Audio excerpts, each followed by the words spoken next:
осы бүгін 28 шақырым тұрғындарымен және рэктің кооперативтің қызметкерлерімен бірлесіп осы жиын өткізейік деген жоспар болғанбыз. Сондықтан қазір білесіздер, біздің негізгі мақсатымыз халықпен тығыз қарым-қатынаста болу, яғни өзіміздің президентіміз айтқандай жолдауында баянқұлдық жұмыс жасау, бірлесіп біздің негізгі мақсатымыз осы халықтың қоғамдық тәртіп, қоғамдық қауіпсіздікті қамтамасыз ету.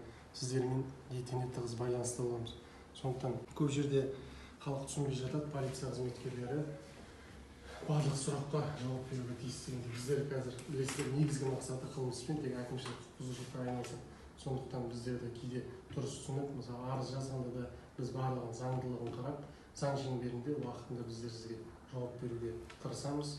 Егер қандай да бір бізге полиция басқармасының басшы құрамына, департамент бастығының басшы құрамына егер кіре алмай уақыттарыңыз болмай жатқанда болса, басшы құрамдардың артынан сіздерге келіп тұрған жайым бар. Біз сіздерге әр шағын ауданда бөлек-бөлек халықтар жиналысын өткізіп жатырмыз.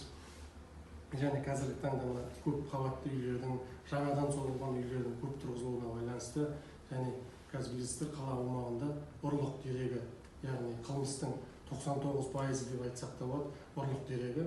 Ол ұрлық дерегі қазір адам санының көп болуына байланысты қазіргі таңда бейнекамераның көмегімен ашылады. Сондықтан халықты өз ғимараттарында, үйлерінде, пәтерінің алдында ұрлық дерегінің алдын алу мақсатында бейнекамера қондыруға шақырамыз. Тұрғындардың 60-70% егер келісім берсе, 60-70